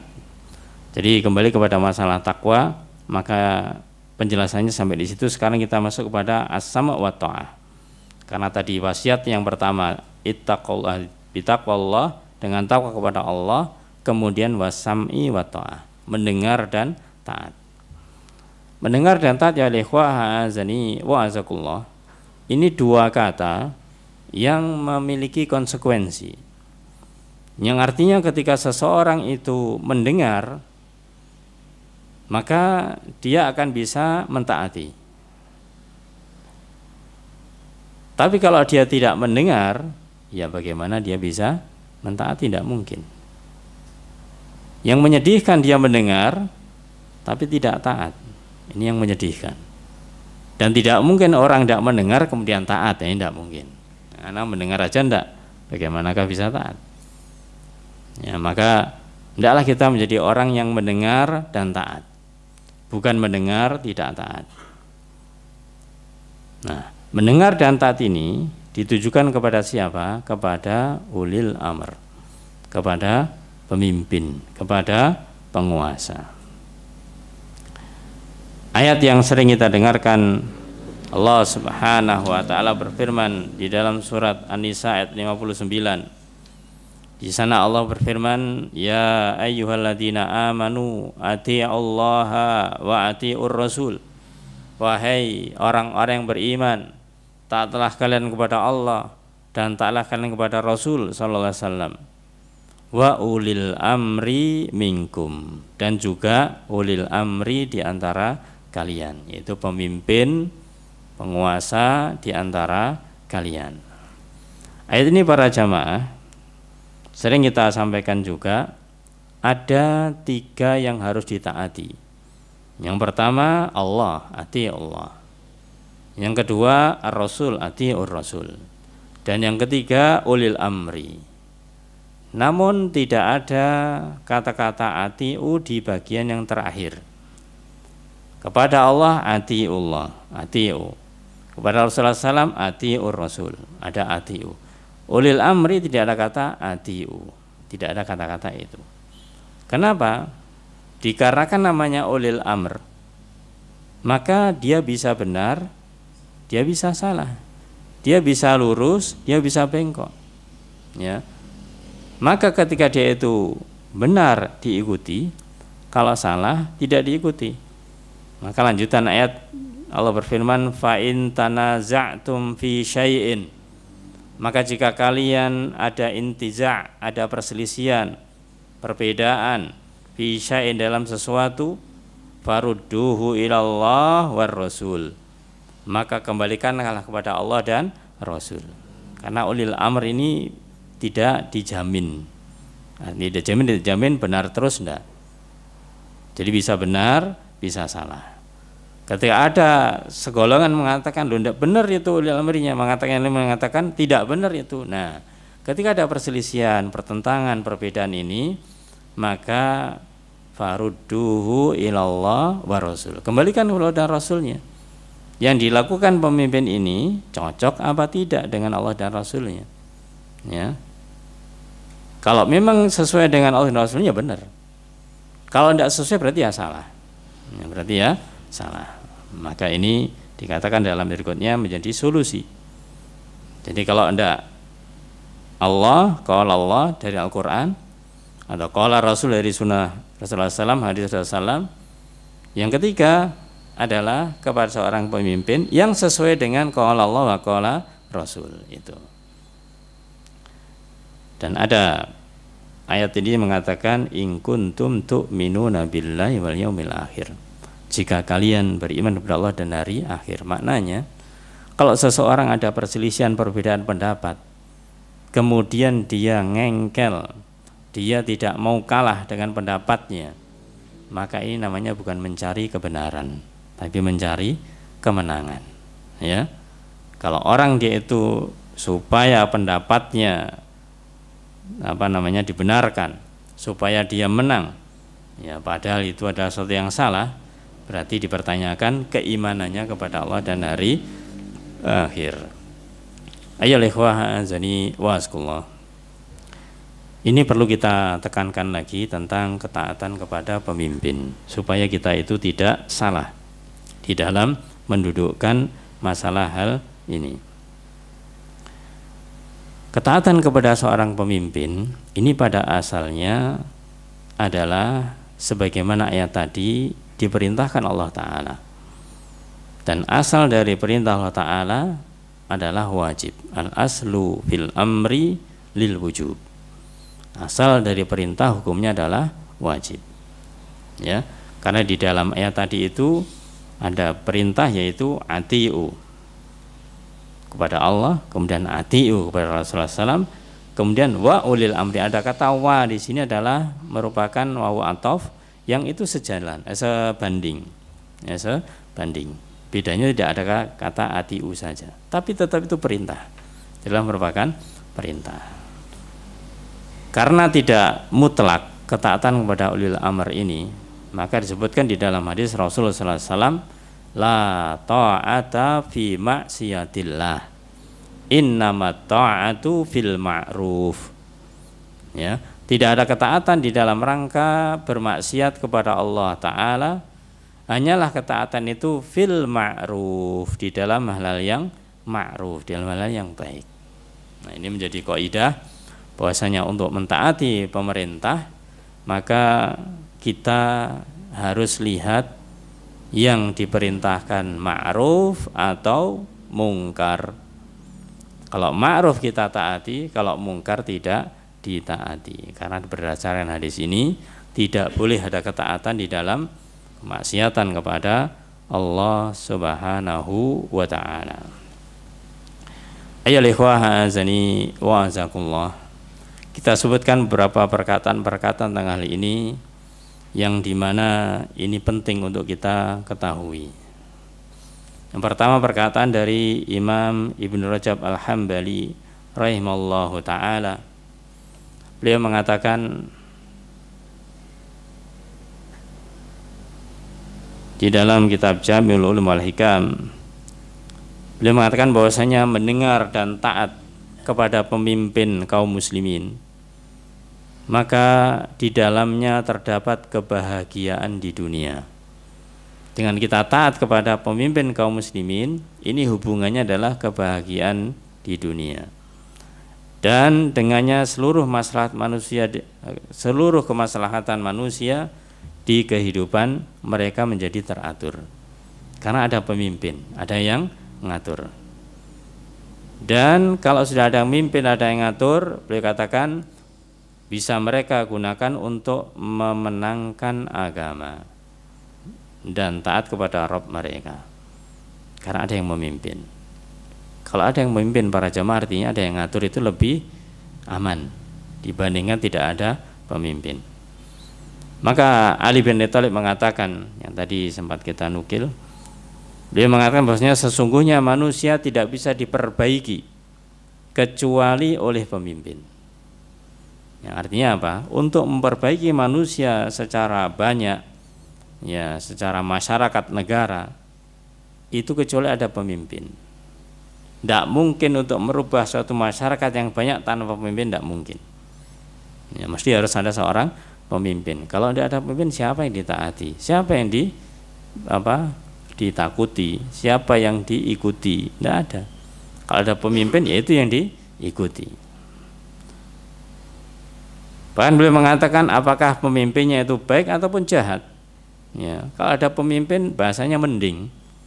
Ya mending karena ada yang ngatur. Kalau tidak ada yang ngatur tambah rusak begitu. Kemudian beliau katakan jika pemimpin itu jahat, maka orang mukmin ini masih tetap beribadah kepada Rabb-nya di masa pemerintahannya. Yang artinya bahwasanya selama pemimpin tidak melarang kita untuk beribadah, sudahlah, kejahatan itu adalah tanggungan pemimpin, bukan tanggungan kita. Dan kemudian beliau katakan juga pemimpin jahat tersebut membawa pada ajalnya. Artinya kejahatan dia itu yang nanggung dia sendiri, bukan rakyatnya. Nah, tugasnya rakyat apa? Kembali ke awal tadi, memberikan nasihat. Ya, nasihat pun juga dengan cara yang baik, tidak dengan di halayak ramai, tidak dengan di mimbar dan yang lainnya. Kalau memang bahasanya kita tidak nyampe untuk bisa langsung kepada pemimpin, ya siapa yang diberikan fasilitas kepada kita? Kita nyampaikan misalkan kepada orang yang bisa menyampaikan ke atasannya, kita lewat itu sudah. Yang penting kita sudah berusaha untuk menyampaikan. Kemudian ya ikhwah azani wa azakumullah, di antara prinsip Ahlussunnah wal Jamaah terkait dengan masalah pemimpin, yaitu wajibnya taat kepada pemimpin kaum muslimin selama mereka tidak memerintahkan untuk berbuat kesyirikan atau kemaksiatan. Ya, tidak memerintahkan berbuat kesyirikan atau kemaksiatan. Ini bahasanya apa? Qayyidnya, yaitu kaidahnya atau ketentuannya, kita taat pada pemimpin selama tidak memerintahkan. Kata pentingnya mereka tidak memerintahkan untuk berbuat maksiat atau berbuat syirik apalagi, meskipun mereka berbuat dolim. Bedakan antara perbuatan dolim mereka dengan kemaksiatan yang diperintahkan. Insya Allah para jamaah, ya, selama ini kita ketika katakanlah melihat pemimpin-pemimpin kita, ya, dari selama kepemimpinannya, perbuatan dolim bisa dikatakan pasti.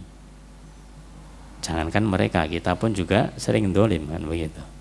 Apalagi mereka, dolim itu kadang-kadang karena kondisi. Awalnya tidak ingin dolim, karena dikondisikan jadi dolim kan begitu. Namun perintah untuk berbuat maksiat, ya ini sangat sedikit yang dilakukan oleh pemerintah. Karena mereka tahu tidak mungkin mereka misalkan memerintahkan kepada seluruh masyarakat, seluruh rakyat, apalagi contohnya kepada kaum muslimin untuk melakukan kemaksiatan. Mereka tahu resikonya, mengerti tentang resikonya. Kalau itu dipaksakan, ya sudah, tinggal tunggu waktu akan dilengsarkan kan begitu. Ya, makanya di satu sisi ini musuh kita ini bukan orang kafir yang kadang-kadang lebih jelas kalau kita menghadapi, ya menghadapi orang muslim sendiri. Seperti kasus-kasus belakangan ini, ya, bagaimanakah orang-orang yang liberal, orang sekuler, yang mereka itu mencoba untuk bagaimanakah mengkotak-kotak Islam ini, ya, sampai yang terakhir viral ini masalah paskibraka itu, ya, semacam itu. Mereka kan terus berusaha semacam itu. Itu kalau ditanya siapa mereka, Muslim, ya, orang Muslim, tapi sudah, ya, bahasa pemikirannya sudah jauh, ya. Intinya, ketika yang namanya pemerintah ini tidak memerintahkan berbuat kesyirikan atau kemaksiatan, kita tetap taat, walaupun mereka berbuat mendolim. Prinsipnya apa? Taat kepada, nah, karena mentaati mereka, taat kepada pemimpin, ini termasuk ketaatan kepada Allah. Kita taat kepada pemimpin, taat ini sekali lagi ada perkecualiannya tadi, ya. Taat kepada pemimpin adalah wujud ketaatan kepada Allah, karena Allah perintahkan kita untuk taat kepada pemimpin.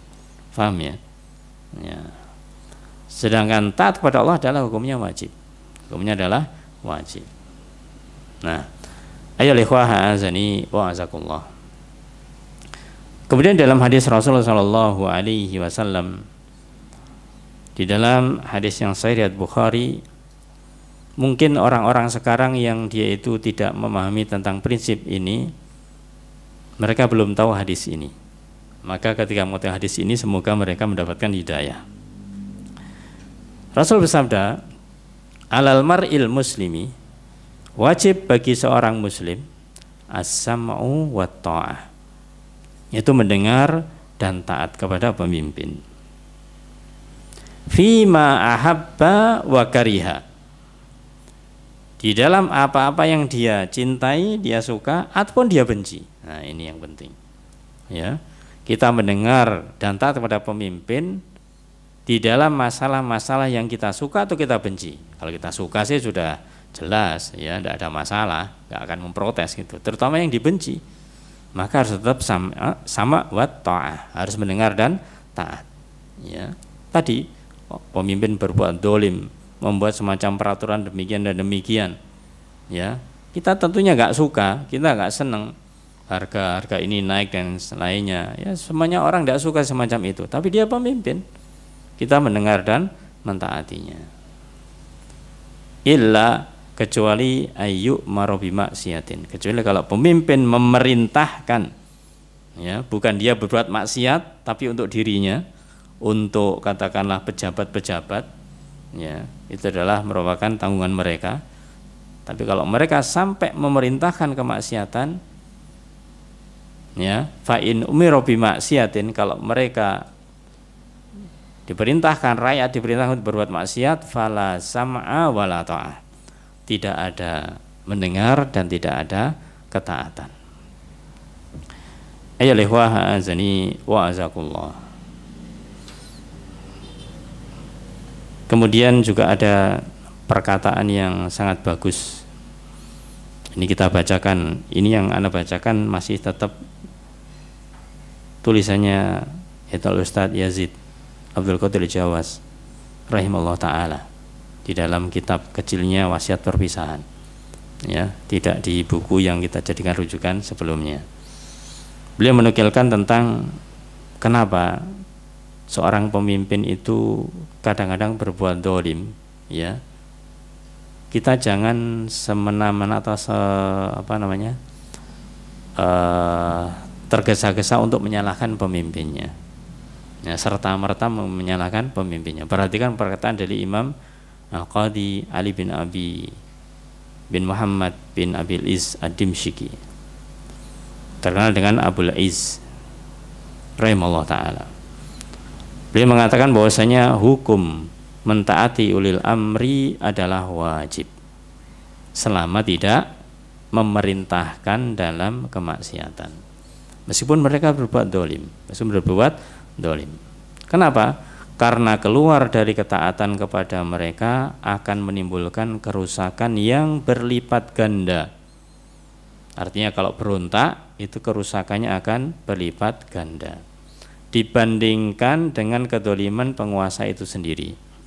Kalau dia berbuat dolim, katakanlah untuk pejabat-pejabatnya, ya sudah, itu bahasa kasarnya yang rusak mereka sendiri, masyarakat tidak terkena dampak. Tapi kalau misalkan orang berontak kepada mereka, mereka menggunakan powernya, kekuasaannya, ya sudah, rakyat yang tadinya tidak demo, tidak ikut-ikutan demo, tidak ikutan protes, kena juga begitu, tambah lebih rusak. Beliau katakan bahkan bersabar terhadap kezaliman mereka dapat melebur dosa-dosa dan dapat melipat gandakan pahala. Masya Allah. Kalau kita sabar terhadap kebijakan-kebijakan pemerintah, ya karena kita tidak senang tapi sabar, maka bisa malah mendatangkan pahala. Nah, catatan pentingnya di sini. Karena Allah Ta'ala tidak akan menguasakan mereka atas diri kita, melainkan disebabkan kerusakan amal perbuatan kita juga. Allah tidak akan memberikan kekuasaan kepada mereka, kepada pemimpin yang terpilih siapapun pemimpin itu, yang kemudian tidak disukai oleh orang misalkan, ya. Kalau memang itu tidak disukai, bukan hanya karena dia, tapi juga dikarenakan bisa di amal perbuatan kita juga. Ya, karena tidak akan pernah ada para jamaah, ya, pemimpin terakhir ini kecuali di zaman Rasul sallallahu alaihi wasallam, yaitu Rasulullah sallallahu alaihi wasallam. Janganlah Rasulullah sallallahu alaihi wasallam, jangankan kita, Rasulullah SAW aja seorang pemimpin yang jelas-jelas adil, apakah mereka semuanya suka? Ada yang tidak suka juga. Nggak pernah ada orang itu bisa menuruti kemauan semua orang, itu tidak pernah ada. Ya. Maka kalau ada pemimpin yang dolim, bisa jadi kitalah yang juga berbuat dolim. Maka dikatakan oleh beliau demikian. Balasan itu bergantung kepada amal perbuatan, al jaza'u min jinsil amal. Maka hendaklah kita sungguh-sungguh mohon ampun, bertaubat, memperbaiki amal perbuatan kita. Ayo ikhwah azani wa azakumullah. Mungkin sementara itu, atau ada pertanyaan? Kalau memang ada pertanyaan mungkin silahkan bertanya dulu. Kalau tidak nanti sampai jam 10 kita tambahkan keterangannya ini. Ada Ustadz pertanyaan masuk lewat WA, tapi agak panjang. Fadl. Pertanyaan pertama, zaman salaf dulu seseorang jadi ahlul bid'ah karena penyimpangan dalam masalah i'tiqad. Tapi hari ini kebanyakan orang melihat cuma dari bid'ah amali, semisal yasinan, tahlilan, mauludan dan semisalnya, tanpa melihat bid'ah i'tiqad. Sedangkan perkara amali kadang masih dalam ranah khilafiyah. Apakah berarti bid'ah zaman sekarang dan zaman dahulu mengalami pergeseran nilai, dan bagaimana sikap kita seharusnya? Jazakallahu khairan atas pertanyaannya. Bid'ah i'tiqadi wa bid'ah amali memang itu berbeda. Ketika seorang berbuat bid'ah i'tiqad artinya akidah, terkait dengan masalah akidah, yaitu akidahnya sudah bid'ah, bukan akidah Ahlussunnah wal Jamaah. Maka dikatakan seperti orang Khawarij, orang Murji'ah, orang Jahmiyah, itu adalah bid'ah di dalam masalah i'tiqad. Adapun bid'ah masalah amaliyah adalah amalan-amalan yang tidak ada contoh dari Rasul sallallahu alaihi wasallam. Apakah kemudian dikatakan ada pergeseran? Tidak ada. Rasul sudah menyatakan bahwasanya man ahdasa fi amrina hadza ma laysa minhu fa huwa raddun. Bahwasanya siapa yang mengadakan hal baru di dalam urusan kami dalam agama ini, maka dia tertolak. Atau man amila amalan laisa alaihi amruna fa huwa raddun. Barang siapa beramal suatu amalan yang tidak ada perintah dari kami, maka dia tertolak. Dua hadis ini sangat jelas menunjukkan tentang masalah bid'ah. Nah, adapun ketika diklasifikasikan, kalau dulu i'tiqadi, sekarang ini kemudian amali, tidak sampai i'tiqad. Ayo ikhwah perhatikan. Kalau mau jujur, orang-orang yang mereka itu mengatakan bid'ahnya bid'ah amali, kalau itu dikatakan bid'ah amali, dia punya i'tiqad atau tidak? Nah, itu permasalahannya di situ. Ya. Apakah ketika melakukan satu amalan itu punya i'tiqad atau tidak? Ya, pasti punya. Kalau tidak punya i'tiqad, tidak punya keyakinan, tidak akan dia lakukan itu. Tidak yakin, ya, karena dia yakin ini benar dilakukan. Maksud ana, kalau hanya dikatakan bahwasanya ini hanya amali saja, tidak i'tiqadi, akhirnya masih khilaf. Tayyib. Kalaupun khilaf, i'tiqadinya itu juga bid'ah. Amalinya juga bid'ah, juga tertolak. Ya, juga namanya bid'ah, namanya juga tertolak. Di dalam hadis yang kita sebutkan tadi di atas.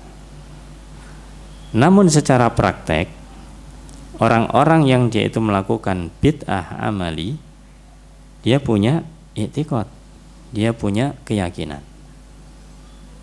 Nah, inilah yang dikhawatirkan. Yang dikhawatirkan. Dikhawatirkan yang tadinya sebenarnya amali jadi i'tiqadi. Yang kita hukumi itu yang dohir, yang lahir, yang tampak. Melakukan amalan-amalan bid'ah, ya sudah kita hukumi bahwa ini adalah perbuatan bid'ah. Ya, kalau orang membedakan amali, itu memang bid'ah amali. Dan kita tidak bisa menghukumi tentang i'tiqadi. Tapi secara prakteknya, kalau ditanyakan kepada pelaku-pelakunya, dia punya i'tiqad enggak? Ya punya i'tiqad itu. Bahwasanya ini tidak apa-apa, ini boleh, ya. Akhirnya kalau itu terus-terus dipahami demikian, khawatirnya juga mereka nanti juga masuk kepada bid'ah i'tiqadi. Ya, bid'ah i'tiqadi itu yang dikhawatirkan demikian. Siapa yang bisa masuk ke sana? Yaitu orang-orang yang mereka itu sudah mungkin lama mengamalkannya, atau sudah dia, apalagi dia sudah melihat setelah dia makan ada kebaikannya dan itu. Beda dengan orang yang jahil. Orang yang dia itu hanya ikut-ikutan saja. Bisa jadi kalau dia dijelaskan, dia akan meninggalkannya. Tapi kalau orang dia sudah tahu, tetap melakukannya, maka ini yang lebih susah. Bisa jadi nanti i'tiqadi bagi dia. Jadi walhasil, meskipun itu katakanlah dibedakan, tapi satu hal yang pasti, kalau namanya bid'ah, istilahnya amali, orang yang melakukannya juga punya i'tiqad. I'tiqadnya apa? Menganggap bahwasanya amalan itu benar. Padahal itu adalah amalan tidak ada perintah dari Rasulullah SAW.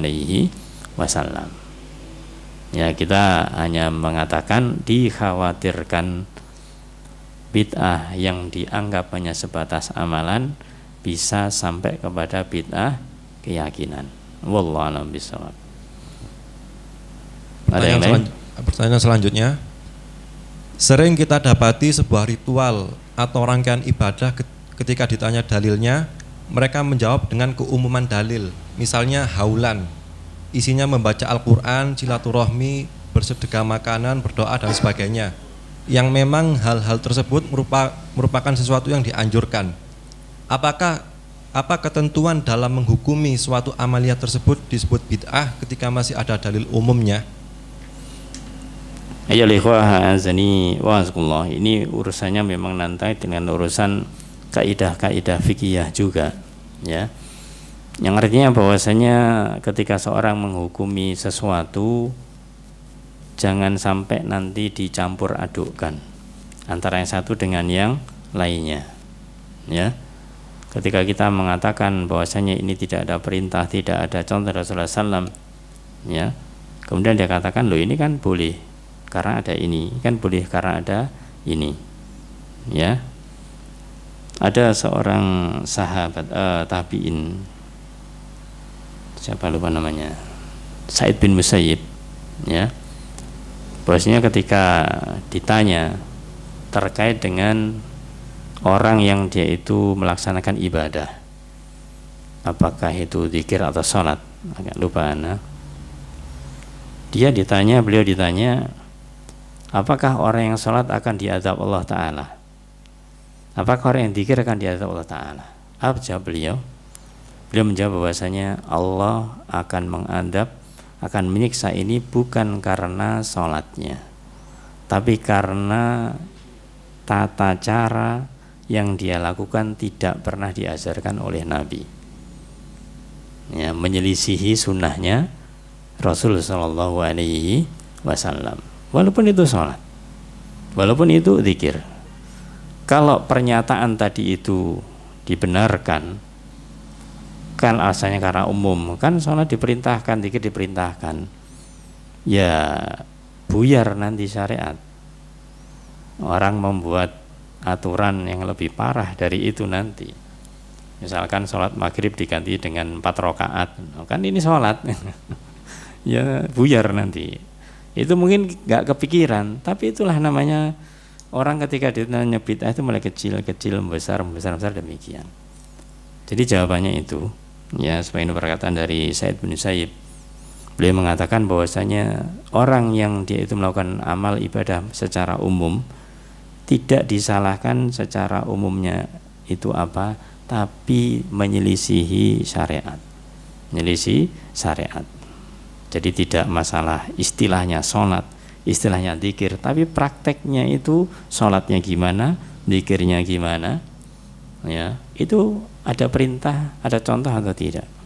Nah kalau tidak ada ya sudah, kembali kepada man amila amalan laisa alayhi amruna fahuwa raddun. Wallahu a'lam bishawab.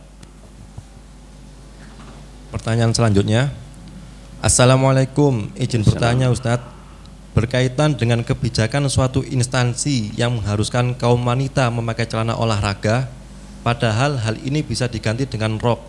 Bagaimana kita menyikapi aturan ini? Jazakallah khairan. Kalau jawaban ringkasnya, pengen syariat Allah atau pengen syariatnya Pemkot? Ya artinya ya ikhwah zani waskumullah, itulah kadang hati ini lemah. Sebenarnya tahu, sebenarnya mengetahui kalau yang aturan-aturan itu tidak benar, ya.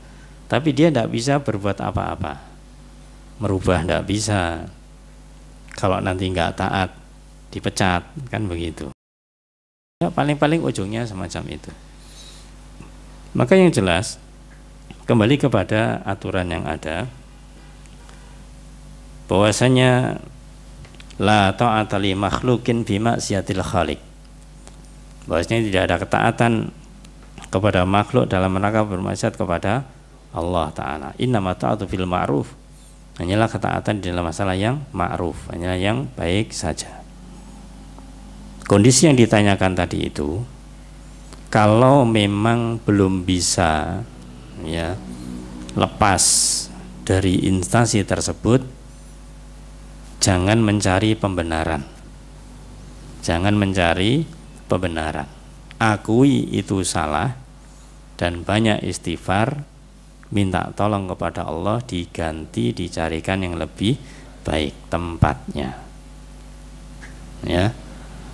Karena kalau kita memaksakan loh ini karena aturan begini dan begitu, ya dimanapun kan seperti itu aturannya. Jadi kan kita khawatirkan pertanyaan yang senada dengan itu, yaitu mencari legalisasi, mencari pembenaran, ya karena kondisinya disuruh oleh pimpinan kita harus taat. Nah lah, ingat, ini taat dalam ketaatan atau dalam maksiat.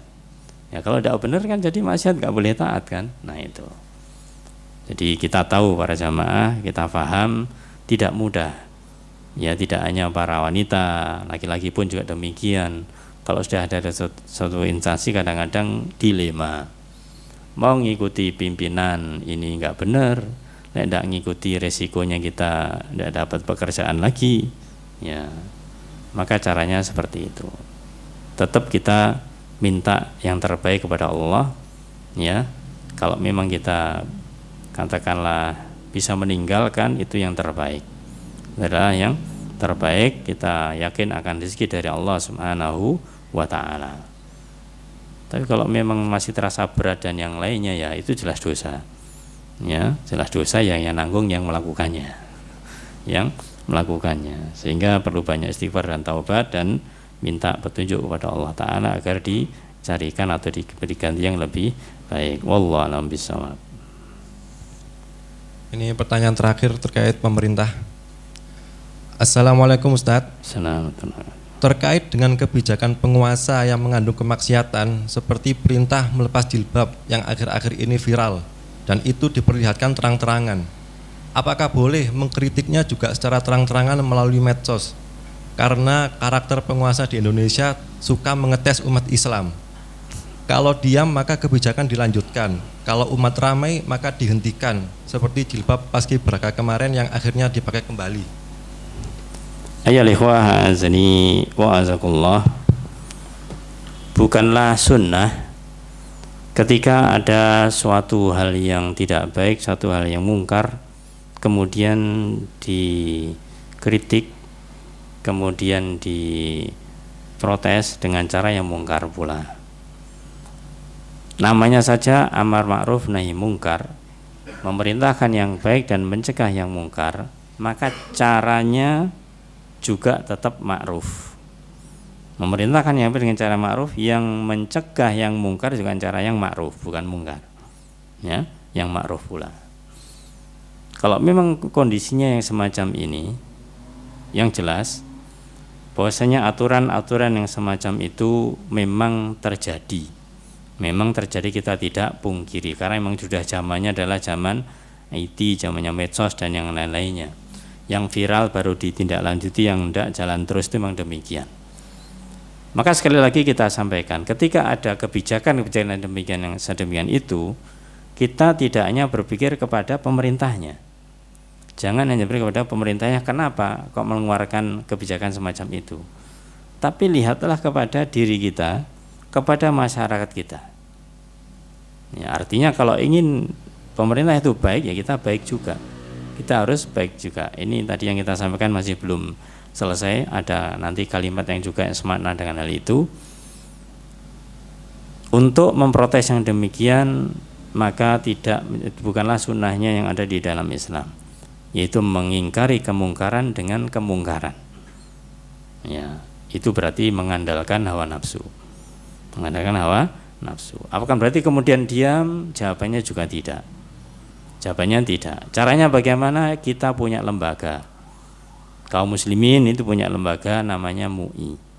Ya, atau kalau memang di organisasi massa masyarakat, ya organisasinya itu. Itu yang bisa bersuara. Yang bisa bersuara. Maka informasi-informasi ketika itu bertentangan, kita bisa manfaatkan intuisi yang ada, instansi yang ada itu. Ya, kalau memang kita menginginkan perubahan. Kalau mereka atas nama instansi mengucapkan, itu jauh lebih didengarkan dibandingkan dengan hanya netizen itu aja. Ya, netizen nggak pernah selesai itu ya. Yang benar dibela, yang salah dibela gitu. Ya, maka dari itu caranya kita bagaimana? Ya, caranya tetap mengikuti arahan atau aturan dalam syariat. Ibarat ketika menasihati seorang pemimpin, yaitu dengan cara diambil tangannya, diberitahu. Ini gambaran bagaimanakah supaya langsung bisa menyampaikan tanpa mengkoar-koar di masyarakat. Karena ini tidak memungkinkan bagi kita, maka kita manfaatkan wadah-wadah yang ada itu.